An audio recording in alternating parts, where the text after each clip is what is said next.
అవునా? ఇదేంటిది? బాగా సో సూర్యుడు, భూమి, ఓకేనా? సో మనం ఇప్పుడు సూర్యగ్రహణం గురించి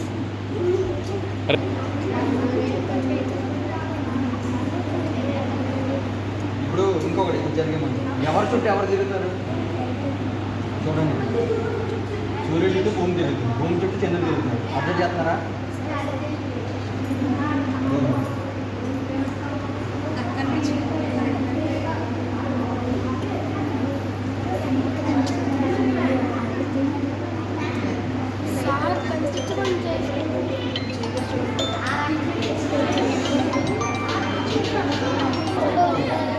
ఇది కొంచెం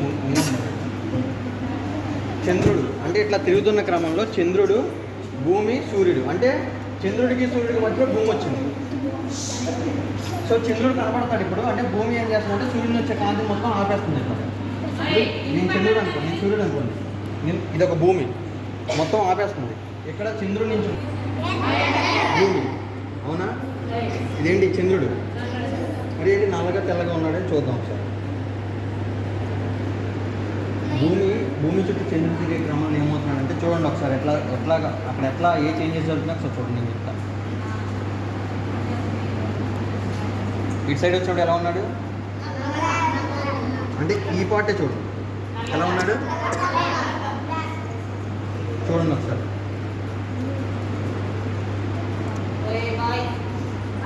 ఇప్పుడు ఎలా ఉన్నాడు? అలా తెల్లగా ఉంటే మనం ఏమంటాం? పౌర్ణమి రోజు భూమి చుట్టూ చంద్రుడు తిరుగుతున్నప్పుడు చూడండి ఆ వైట్ అనేది అట్లాగా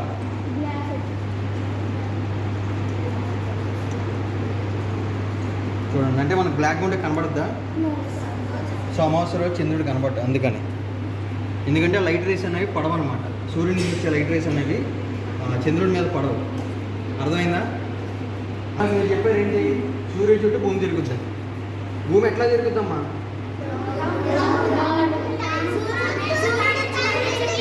ఇప్పుడు నేను భూమి అనుకుంటున్నాను. ఇలా తిరుగుతానా? ఇలా తిరుగుతా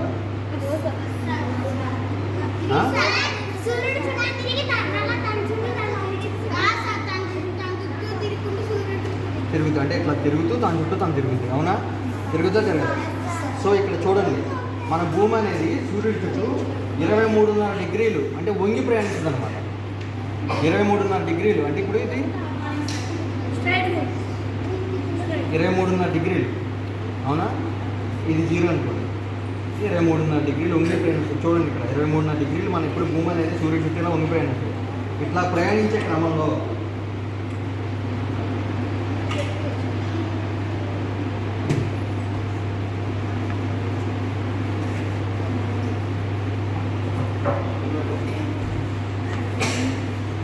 చూడండి ఒకసారి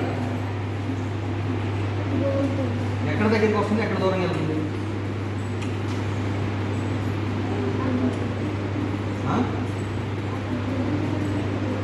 ఇక్కడ దగ్గరికి వస్తుంది, అవునా?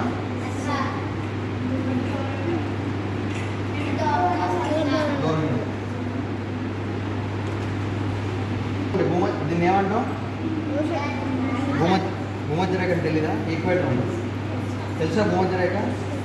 సో భూమధ్యరేఖకి ఉత్తర ధ్రువం, దక్షిణ ధ్రువం తెలుసా? North hemisphere, south hemisphere idea ఉందమ్మా? 2 ధ్రువాలు ఉంటాయి, ఉత్తర ధ్రువం, దక్షిణ ధ్రువం. మనం ఏ ధ్రువంలో ఉన్నాం? మన భారతదేశం ఏ ధ్రువంలో ఉంది?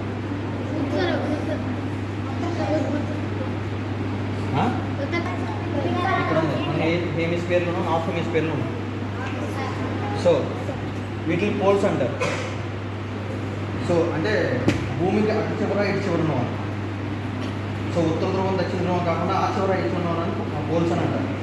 వేడిని కూడా ఇస్తారా? మన సమ్మర్లో ఏం జరుగుతుంది? భూమి దూరంగా వెళ్ళినప్పుడు ఏమవుతుందంటే ఈ కాంతి తగ్గుతుంది. సో అక్కడ ఆ టెంపరేచర్ కూడా తగ్గుతుంది. సూర్యుడి నుంచి దూరంగా ఉన్నారు కాబట్టి ఇక్కడ ఉన్న దేశం ఇప్పుడు ఇక్కడ ఏమున్నాయి? కొలంబియా, సౌత్ అమెరికా ఉంది.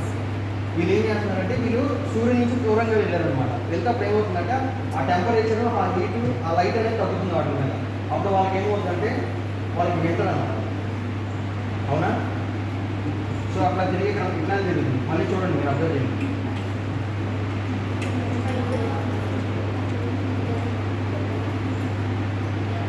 సూర్యుడి దగ్గరికి వచ్చాడు. సూర్యుడికి దగ్గరగా వచ్చేసారు. అప్పుడు ఏం జరుగుతుంది? సూర్యుడి నుంచి వేడి ఏం చేస్తుంది? దగ్గరగా డైరెక్ట్గా పడుతుంది. దగ్గరగా వస్తున్నాడు సూర్యుడు.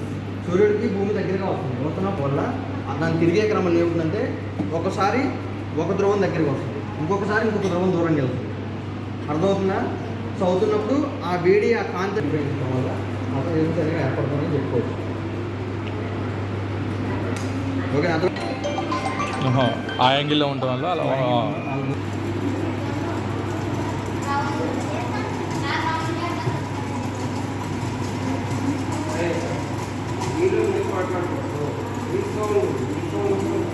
అబ్జర్వ్ చేశారు.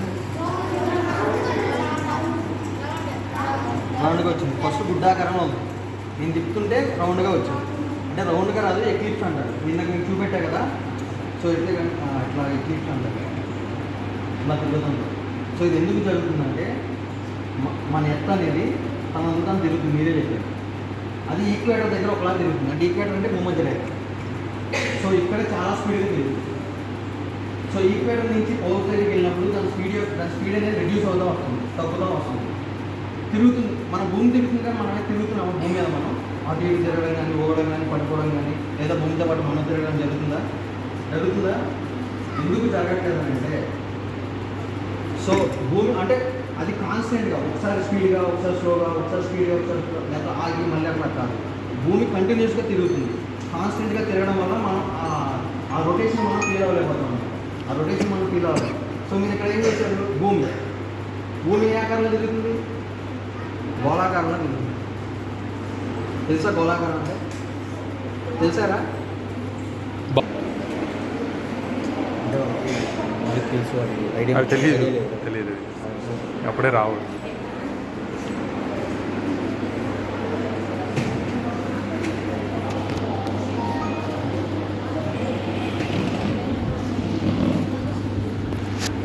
నేను మీతో మాట్లాడుతున్నాను,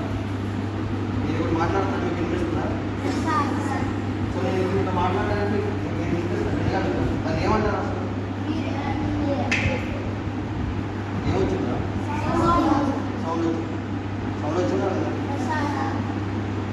సౌండ్ ఎట్లా వచ్చింది? సౌండ్ అనేది ఒక ఎనర్జీయే కదా. సో మీకు మీరు చెక్ చేయండి ఒకసారి. ఇప్పుడు ఇలా పట్టుకొని మీ పేరు మీరు మాట్లాడండి ఒకసారి. అరే గట్టి నొక్కదు, స్లోగా. ఏమనిపించింది? ఇటు పట్టుకుని అమ్మకు చేయి, నాన్నకు చేయి అనంటారు ఒకసారి. గురువు అప్పుడేమనిపించింది చెప్పండి. మీకేమనిపించింది అనేది చెప్పండి.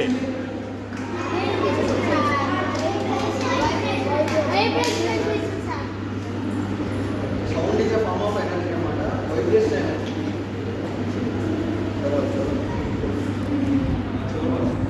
ఇంటలేదు. రారా, ఇటు వచ్చారా? అడెవడో రావాలి, ఆ హీరో ఎవరో ఇటు రావాలి. దర్శి ఇటు రా.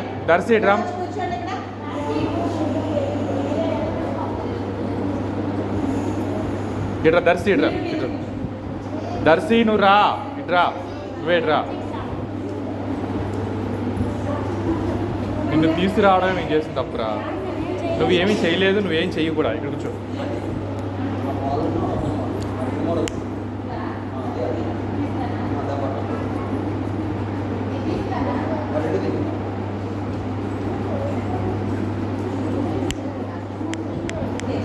So sound is the form of vibration energy.